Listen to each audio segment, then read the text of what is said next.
বিশ্ব রাজনীতির মঞ্চে ফের এক নাটকীয় সমীকরণ। একদিকে ইরানের রাজপথে চলছে বিক্ষোভের আগুন, অন্যদিকে পর্দার আড়ালে শক্ত অবস্থান নিচ্ছেন তার ঘনিষ্ঠ মিত্ররা। উত্তর কোরিয়ার কিম জং উন ও রাশিয়ার প্রেসিডেন্ট ভ্লাদিমির পুতিন দুজনই যেন একই সুরে কথা বলছেন। বার্তা স্পষ্ট, চাপ, হুমকি কিংবা নিষেধাজ্ঞা কোনো কিছুতে তারা পিছু হটবেন না।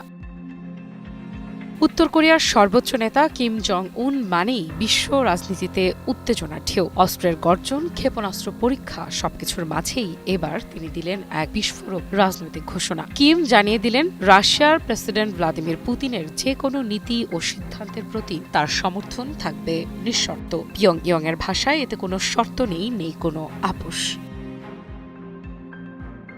কিমের এ কথা যেন আরেক বার্তাও দেয়, রাশিয়া বরাবরই ইরানের প্রতি বন্ধুসুলভ। এটা অনেকটা ওপেন সিক্রেট, তার প্রমাণও বহুবার দিয়েছে রাশিয়া। তাই ইরানের পাশে যেহেতু রাশিয়া সবসময়ই থাকে, তাই একই পথে হাঁটবে উত্তর কোরিয়াও, একথা বলাই যায়।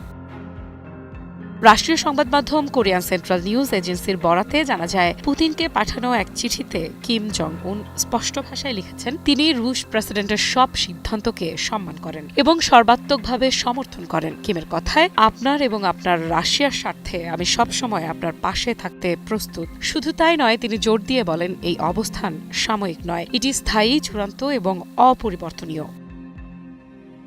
চিঠির ভাষা কেবল কূটনৈতিক ভদ্রতার মধ্যে সীমাবদ্ধ নয়, এখানে রয়েছে আবেগ, রয়েছে আদর্শিক ঐক্য। কিম লিখেছেন পুতিনের সঙ্গে তার সম্পর্ক প্রকৃত কমরেড সুলভ। তিনি বলেন এই বন্ধুত্বই তার কাছে সবচেয়ে মূল্যবান এবং সবচেয়ে গর্বের। আন্তর্জাতিক রাজনীতির শীতল কূটনৈতিক ভাষায় এমন আবেগঘন বার্তা খুব কমই দেখা যায়। এই জোটের প্রভাব ঠিক সেই সময়েই চোখে পড়ছে যখন তাদের আরেক মিত্র ইরান ভয়াবহ অস্থিরতার মধ্য দিয়ে যাচ্ছে। ইরানে একের পর এক কঠোর পদক্ষেপ নিচ্ছে সরকার। প্রথমে ইন্টারনেট সংযোগ বিচ্ছিন্ন, এরপর মোবাইল ফোন সেবাও বন্ধের পথে। তেহরান সহ বহু এলাকায় হঠাৎ করেই উধাও হয়ে যাচ্ছে নেটওয়ার্ক, ক্রমেই বাড়ছে উত্তেজনা।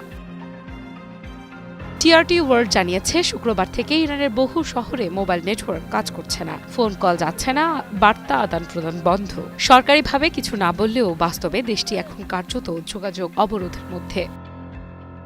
এই উত্তেজনার সূচনা ২৮ ডিসেম্বর। জীবনযাত্রার ব্যয় বৃদ্ধির প্রতিবাদে প্রথমে তেহরানের গ্র্যান্ড বাজারের ব্যবসায়ীরা রাস্তায় নামেন। খুব দ্রুত সেই আন্দোলন ছড়িয়ে পড়ে সর্বস্তরের মানুষের মধ্যে। শ্রমিক, শিক্ষার্থী, বেকার, যুবক সবাই যুক্ত হন বিক্ষোভে। টানা ১২ দিনের আন্দোলন ৮ জানুয়ারি রাতে ভয়াবহ রূপ নেয়। রাজধানী তেহরান সহ বিভিন্ন শহরে হাজার হাজার মানুষ রাস্তায় নেমে আসে। স্লোগানে স্লোগানে মুখর হয়ে ওঠে রাজপথ, ক্ষোভের তীর সরাসরি সরকারের দিকে। মানবাধিকার সংস্থাগুলোর তথ্য অনুযায়ী এই বিক্ষোভে এখনো পর্যন্ত অন্তত ৩৮ জন নিহত হয়েছেন, আহত হয়েছেন আরও বহু মানুষ। তবে যোগাযোগ বিচ্ছিন্ন থাকায় প্রকৃত সংখ্যা আরও বেশি হতে পারে বলে আশঙ্কা করা হচ্ছে। এই পরিস্থিতিতে আন্তর্জাতিক রাজনীতিও উত্তপ্ত। যুক্তরাষ্ট্রের প্রেসিডেন্ট ডোনাল্ড ট্রাম্প হুঁশিয়ারি দিয়েছেন, ইরান সরকার যদি বিক্ষোভকারীদের ওপর হত্যাযজ্ঞ চালায় তাহলে যুক্তরাষ্ট্র সরাসরি হস্তক্ষেপ করবে এবং শক্তিশালী হামলা চালাবে।